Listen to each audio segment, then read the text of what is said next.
నమస్కారం VNR news వార్తలకి స్వాగతం. నా పేరు సుమలత. వార్తల్లో ముందుగా హెడ్లైన్స్.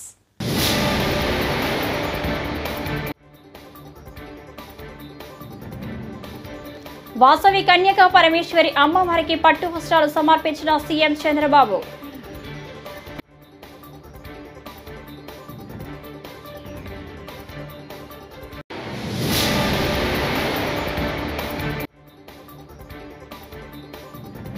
రథ సప్తమి రోజు తిరుమలలో సిఫారసు లేఖల దర్శనాల రద్దు. బిఆర్ నాయుడు.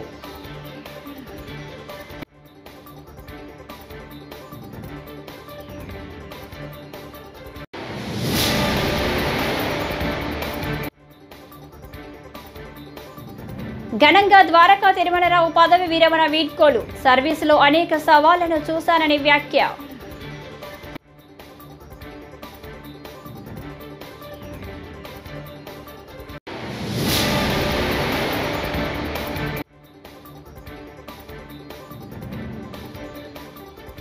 సూపర్ 6 పేరుతో ప్రజలను నిండా ముంచారు. మాజీ మంత్రి ఆర్కే రోజా ఫైర్.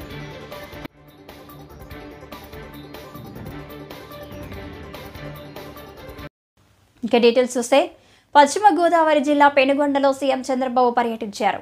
ఈ సందర్భంగా పట్టణంలో వాసవి కన్యకా పరమేశ్వరి ఆలయానికి చేరుకున్న సీఎంకు ఆలయ ప్రధాన అర్చకులు, అధికారులు, సిబ్బంది పూర్ణ కుంభంతో స్వాగతం పలికారు. తొలుత అమ్మవారికి చంద్రబాబు పట్టు వస్త్రాలు సమర్పించి ప్రత్యేక పూజలు నిర్వహించారు. అనంతరం సీఎంకు పండితులు వేదాశీర్వచనం చేశారు.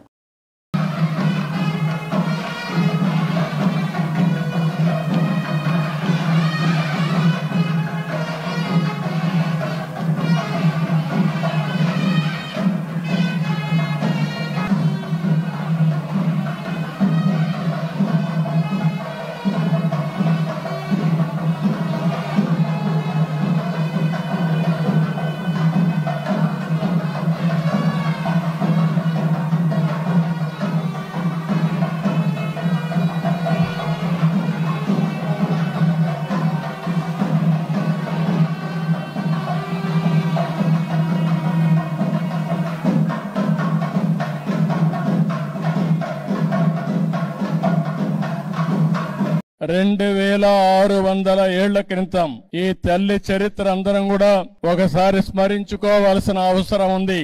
ఒకసారి ఆ చరిత్ర తెలిస్తే మనం కూడా త్యాగాలకు ఏ విధంగా విలువిస్తామో అర్థం అవుతుంది. ఇక్కడే మీరు చూస్తే 2600 సంవత్సరాల కంటే ముందు పెనుగొండ పాలకులు ఆర్య వయస్సులైన కుసుమ శ్రేష్ఠి కుసుమాంబ దంపతులకి పుట్టిన కుమార్తె వాసవి కన్యకా పరమేశ్వరి. ఆ తల్లిని చూస్తే భగవంతుడు ఆశీస్సులతో పుట్టినటువంటి తల్లి, కలియుగ దేవత కన్యకా పరమేశ్వరి అని చెప్పి కూడా మీకు తెలియజేస్తున్నా. దేవుణ్ణి చూసినప్పుడు ఒక వరం ఇచ్చాడు. ఆ వరం ప్రకారమే ఆమె ఇక్కడ పుట్టింది. పుట్టడమే కాదు, గుణవంతురాలు, తెలివైనది, సమాజం పట్ల అత్యంత బాధ్యత కలిగినటువంటి వ్యక్తిగా పుట్టుకతోనే లక్షణాలతో పుట్టి ఆవిడ పెరిగే పరిస్థితికి వచ్చింది. అలాంటి ఆడబిడ్డ ఆ రోజుట్లోనే రాజమహేంద్రవరాన్ని పరిపాలించే విష్ణువర్ధుడని రాజు పక్కనే పరిపాలించేవాడు. ఈవిడ గుణగణాలు తెలుసుకుని ఆయన ఈవిడ్ని పెళ్లి చేసుకోవాలని వాళ్ళ తండ్రితో సంప్రదించే పరిస్థితికి వస్తారు. కానీ ఆ రోజు చూస్తే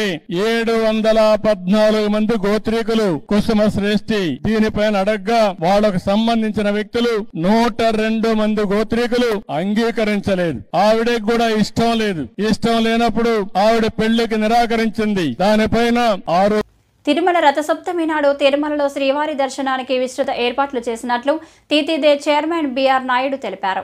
అన్నమయ్య భవనంలో ధర్మకర్తల మండలి సమావేశం ముగిసిన అనంతరం మీడియాతో ఆయన మాట్లాడారు. రథసప్తమి రోజు పలు ఆర్జిత సేవలను ఏకాంతంగా నిర్వహించేందుకు నిర్ణయించామని తెలిపారు. సిఫారసు లేఖల దర్శనాలు పూర్తిగా రద్దు చేస్తున్నట్లు చెప్పారు. తిరుపతిలో జారీ చేసే సర్వదర్శనం టోకెన్లను రద్దు చేస్తున్నామన్నారు.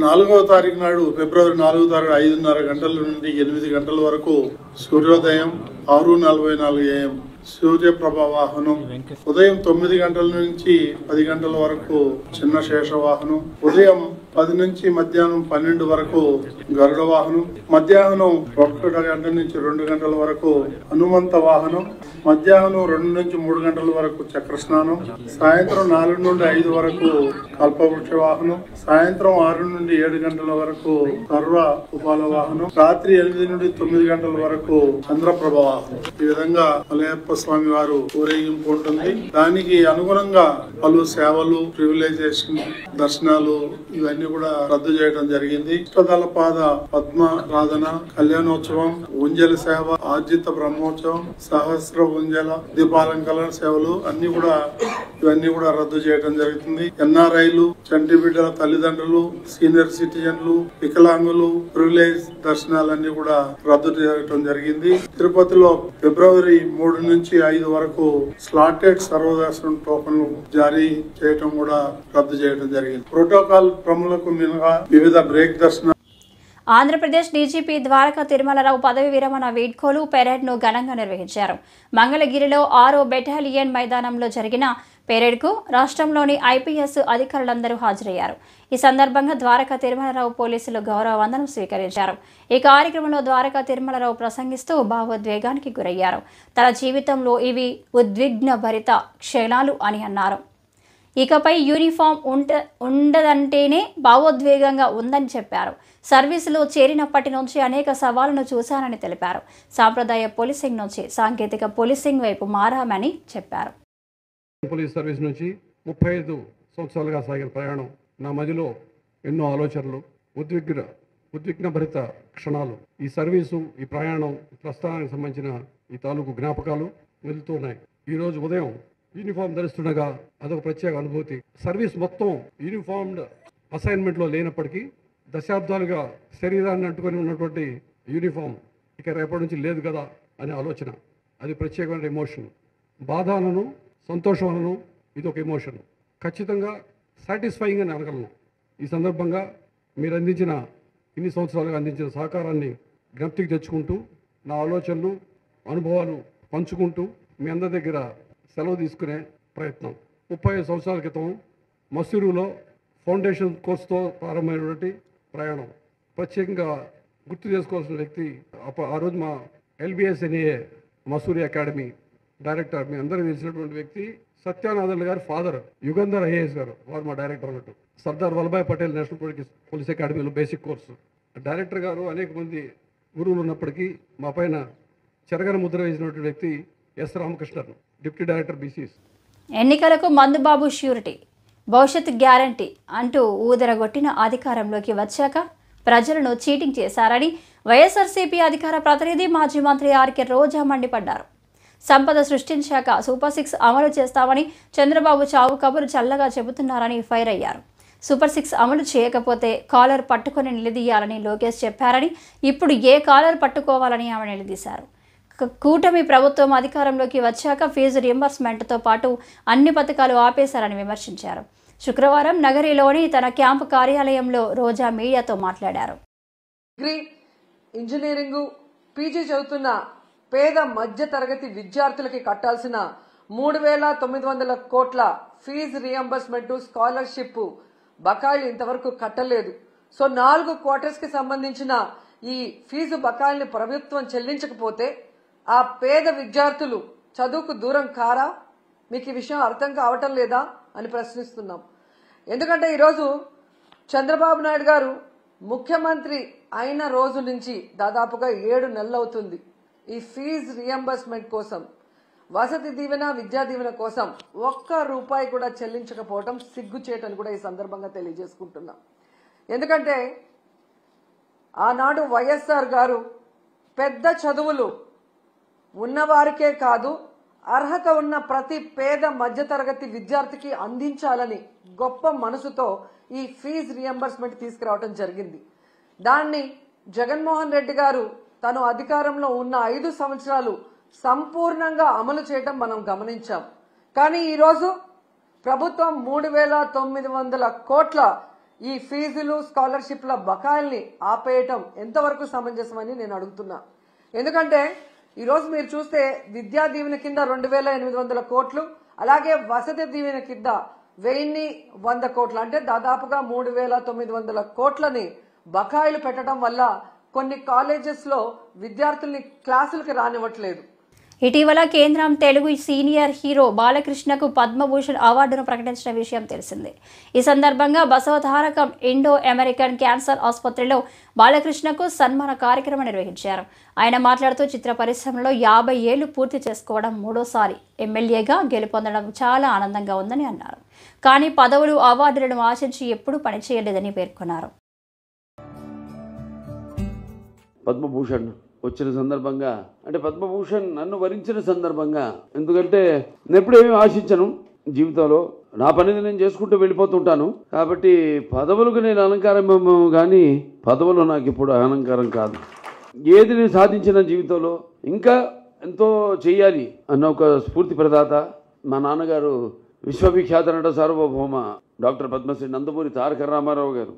ఎవరు వాళ్ళ పాత్రని బాగా పోషిస్తే వాళ్ళ రంగాల్లో వాళ్ళు రాణిస్తారు. ఇదిగో ఇటువంటి పద్మశ్రీలు కానివ్వండి, పద్మభూషణ్లు కానివ్వండి, పద్మవిభూషణ్లు కానివ్వండి, లేకపోతే గ్యాలంటరీ అవార్డ్స్ కానివ్వండి, అవి వెతుక్కుంటూ వస్తాయి వెనకాలే. ఇందాక మాటల్లో ఎవరు అన్నప్పుడు అన్నారు, నాకు వచ్చింది పద్మభూషణ్, ఏదైతే మీకు దూరంగా ఉందో, అంటే ఇవాళ నాకు వచ్చింది, ఇవాళ మీ అందరికి వచ్చినట్టే నేను భావిస్తాను. దేనికి ఆశించకుండా, ప్రతిఫల అపేక్ష లేకుండా మన వంతు మన పని నిబద్ధతతో, ఒక క్రమశిక్షణతో, పట్టుదలతో, సరైన దారిలో మనకి ఏదైతే సమాజం ఇచ్చిందో దానికి ప్రతిఫలంగా సొంత లాభం కొంత మానుకుని అన్నట్టు సమాజానికి ఉపయోగపడితే ఏదన్నా మనం సాధించవచ్చు. చాలా మంది అంటున్నారు ఇది ఇంతకు ముందే రావాల్సిందని పద్మభూషణ్. వాడు చెప్తాను, నేను ఎప్పుడు ఆధ్యాత్మిక చింతనలో ఉంటాను, పూజలు ఎక్కువ చేస్తుంటాను.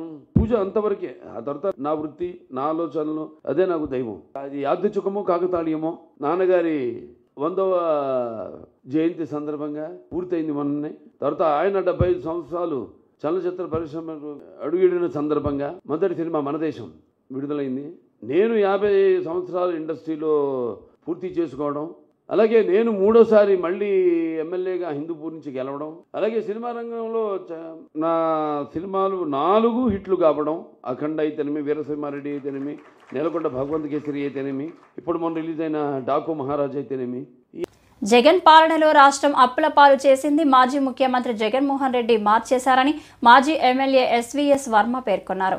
శుక్రవారం కాకినాడ జిల్లా తెలుగుదేశం పార్టీ కార్యాలయంలో జరిగిన విలేకరుల సమావేశంలో ఆయన మాట్లాడారు.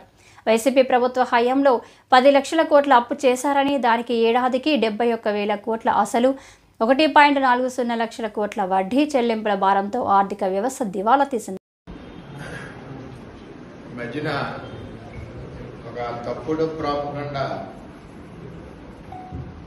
చంద్రబాబు నాయుడు గారి మీద పథకాలు ఇవ్వట్లేదు అని చెప్పి వైసీపీ వాళ్ళు ప్రాపగండా చేస్తా ఉన్నారు.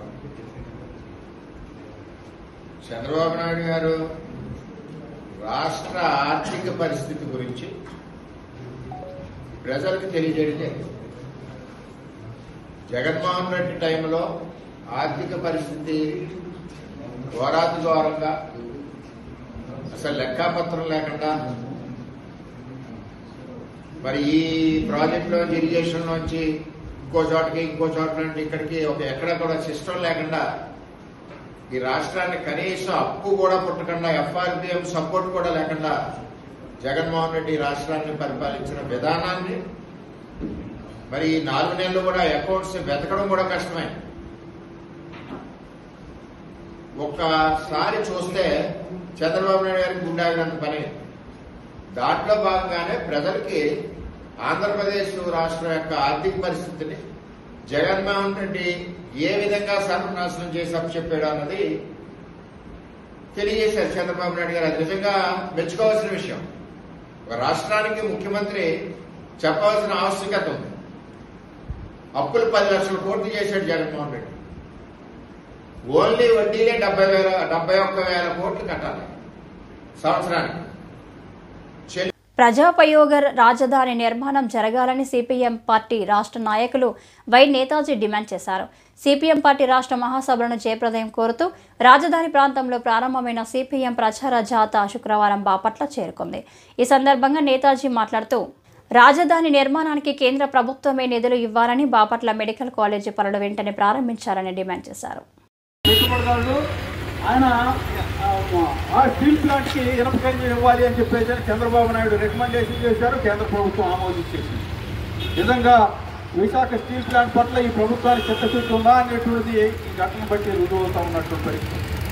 అంతేకాదు ఈ గవర్నమెంట్ అధికారంలోకి వచ్చిన తర్వాత ఇచ్చినటువంటి హామీలు ఏ మేరకు అమలు జరిపారు అనేటువంటిది 7 నెలల కాలంలో మనం పరిశీలన చేస్తే ఒకే ఒక్క హామీ, అది అధికారంలోకి రాగానే మేము సామాజిక పెన్షన్ల పెంపుదల 3,000 నుంచి 4,000 పెంచుతున్నామని చెప్పేసి అన్నారు. మనం అందరూ సంతోషించాం, అభినందించాం కూడా. ఆ తర్వాత మిగిలినటువంటి వాటన్నిటి గురించి ఏమిటి, పిల్లలు చదువుకునేటువంటి వాళ్ళకి ఇంట్లో అనేక మంది పిల్లలు ఉంటే ఒక్కడికే ఇస్తున్నాడు జగను, నేను అధికారంలోకి వచ్చి ఎంతమంది పిల్లలు ఉంటే అంతమంది పిల్లలకి నేను సహాయం చేస్తానని చెప్పేసి అన్నాడు. ఏది అట్లాగే రైతులకి 13,000 ఇస్తానన్నాడు, 13,000 ఏం సరిపోతాయి, నేను అధికారంలోకి వచ్చి 20,000 ఇస్తానన్నాడు. ఏ డబ్బులు. అట్లాగే ప్రతి మహిళ తన కాళ్ళ మీద తాను నిలబడాలి, అందుకని 18 ఏళ్ళు నిండినటువంటి ప్రతి మహిళకి నెలకు 1,500 చొప్పున ఆమె అకౌంట్లో బ్యాంక్ అకౌంట్లో డబ్బులు వేస్తానన్నాడు. 7 నెలలు గడిచిపోయింది, అసలు దాని గురించి మాట్లాడట్లేదు. అట్లా నిరుద్యోగులకి 20 లక్షల ఉద్యోగాలు కల్పిస్తామని చెప్పేసి అన్నారు. ఇదిగో మేము ఇచ్చినటువంటి మాట నిలబెట్టుకోవడం కోసం డిఎస్సీ వేస్తున్నాం, టీచర్లు పోస్టులు భర్తీ చేస్తామని చెప్పేసి సంతకం పెట్టారు, పేపర్లో ప్రకటించారు. జనం అంతా పెద్ద ఎత్తున అప్లికేషన్ పెట్టుకున్నారు. పరీక్ష తేదీ ఎప్పుడు ఇంతవరకు తేల్చరు. మరి పరీక్ష ఎప్పుడు పెడతారో తేల్చకపోతే అసలు టీచర్ల ఉద్యోగాలు ఎప్పుడు భర్తీ చేసేటువంటిది అని చెప్పేసి జరుగుతుంది. ఉద్యోగాలు ఇవ్వలేనటువంటి వాళ్ళందరికీ కూడా నిరుద్యోగ భృతి ఇస్తాం, నెలకు 3,000 అన్నారు. ఏది ఇంతవరకు ఒక్కళ్ళకు కూడా ఆ రకమైనటువంటి ఊసి లేదు. ఈ రకంగా రాష్ట్రంలో కూటమి ప్రభుత్వం 7 నెలల్లో చేసిన 1.19 కోట్ల అప్పులపై వెంటనే శ్వేతపత్రం విడుదల చేసి ఆ అప్పు ఎలా ఖర్చు చేశారో చెప్పాలని వైఎస్ఆర్సీపీ అధికార ప్రతినిధి కాకుమారు రాజశేఖర్ డిమాండ్ చేశారు. ఆ బాధ్యత ఖచ్చితంగా CM Chandrababu, deputy CM Pawan కళ్యాణ్పై ఉందని ఆయన తేల్చి చెప్పారు. రాజకీయాల్లో అనంత అనుభవజ్ఞుడు లేడని చెప్పే చంద్రబాబు ఎన్నికల ముందు గొప్పగా ప్రచారం చేసిన సూపర్ 6 హామీలు అమలు చేయకుండా సాకులు చెప్పడం సరికాదని స్పష్టం చేశారు. ప్రజలకు ఏ వాగ్దానం ఇచ్చారు,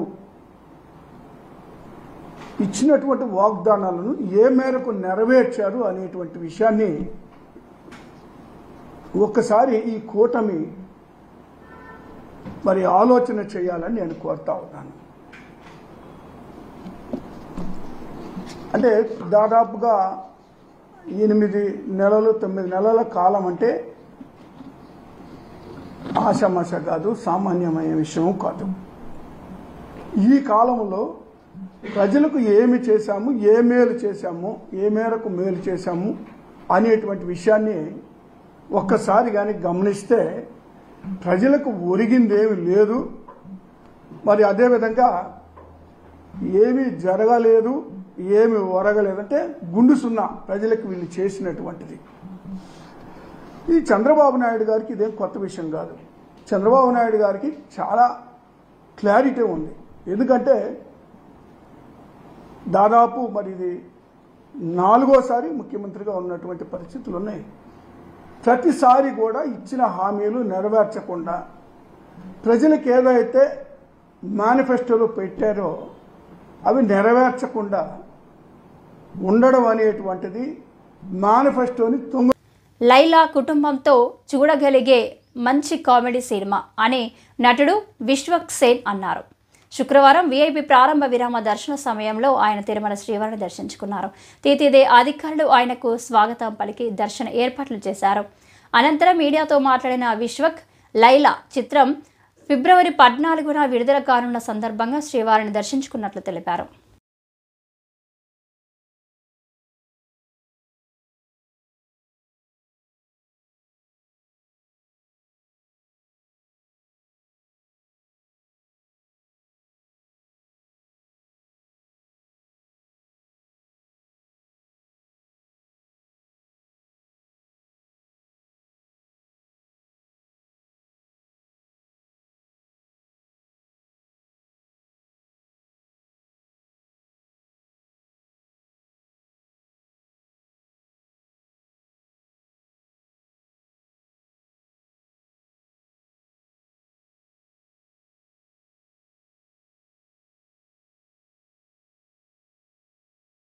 అద్భుతమైన స్వామి గారి దర్శనం అయింది. సో నాకు ప్రతి సినిమాకి ముందు అలవాటు కొంటే ఇక్కడ నైట్ అల్పిరి ఎక్కువ వచ్చి మార్నింగ్ చాలా బ్రహ్మాండమైన దర్శనం అయింది. సో 14 రిలీజ్ కాబట్టి మళ్ళీ రిలీజ్ తర్వాత కూడా లైలాకి రావడం జరుగుతుంది. నెక్స్ట్ ప్రస్తుతం అయితే 14 లైలా రాగానే అది వారం కాగానే నెక్స్ట్ ప్రాజెక్ట్ ఏదైనా చేస్తాం. నెక్స్ట్ సీతారాలు వారు ఫంకీ అని ఉంది ప్రస్తుతం. లైలానా సార్ కుటుంబ సమేతంగా వచ్చి ఎంజాయ్ చేసే మంచి కామెడీ సినిమా. డెఫినెట్లీ అమ్మాయి వేషం వేయడం అనేది కెరీర్లో one of the special film. Definitely కుటుంబం అంతా వచ్చి ఎంజాయ్ చేసే మంచి ఫ్యామిలీ ఎంటర్టైనర్ ఉంటుంది. సో ఈరోజు ఇక్కడ రత్తమ్మ అనే సాంగ్ మన ఎస్వి కాలేజ్లో రిలీజ్ చేస్తున్నాము. ఫోక్ సాంగ్ 6వ తారీఖు ట్రైలర్ వస్తుంది. పుంగనూరు టీడీపీ మైనారిటీ జిల్లా కార్యవర్గ సభ్యులు అష్రఫ్ అలీ శుక్రవారం మాట్లాడారు. ప్రైవేటు కార్పొరేట్ ఆసుపత్రుల్లో స్కానింగ్లతో ప్రజలను దోపిడీ చేస్తున్నారని, అలాంటి ప్రైవేటు ఆసుపత్రులపై రాష్ట్ర ముఖ్యమంత్రి చంద్రబాబు నాయుడు, డిప్యూటీ సీఎం పవన్ కళ్యాణ్ చర్యలు తీసుకోవాలని కోరారు. పేద ప్రజలకు అన్ని రకాల స్కానింగ్ ప్రభుత్వ ఆసుపత్రిలో చేసేలా ప్రభుత్వం చర్యలు తీసుకోవాలని తెలిపారు. నమస్కారం, నా పేరు అష్రఫ్ అలీ, సోమల మండలం నంజంపేట, తెలుగుదేశం పార్టీ జిల్లా మైనార్టీ కార్యవర్గ సభ్యుడు. గౌరవనీయులైన రాష్ట్ర ముఖ్యమంత్రి నారా చంద్రబాబు నాయుడు గారికి, డిప్యూటీ సీఎం పవన్ కళ్యాణ్ గారికి మరియు నారా లోకేష్ గారికి విన్నపం. దయచేసి వైద్యాన్ని ప్రజలకు అందుబాటులోకి తెండి. ఈరోజు ప్రజలు అనేక విధాలుగా దోపిడీకి గురవుతున్న వ్యవస్థలలో వైద్య విధానం కూడా ఒకటి. ఏ చిన్న సమస్య వచ్చినా ప్రైవేట్ హాస్పిటళ్ళు, కార్పొరేట్ హాస్పిటల్కి పోతే వేలలో ఫీజులు వేసి ప్రజల ఆర్థిక పరిస్థితిని దెబ్బతీస్తున్నారు. కడుపు నొప్పి అన్నా ఎంఆర్ఐలే, తలనొప్పి అన్నా ఎంఆర్ఐలే. ఏ చిన్న సమస్య వచ్చినా ఎంఆర్ఐ స్కానింగ్లు, సిటీ స్కానింగ్లు అని ప్రజలను స్కానింగ్ల పేరిట దోపిడీ చేస్తున్నారు. ఈ దోపిడీ విధానాన్ని రద్దు చేసి ప్రజలను ఆదుకోవాల్సిన అవసరం ఎంతైనా ఉంది.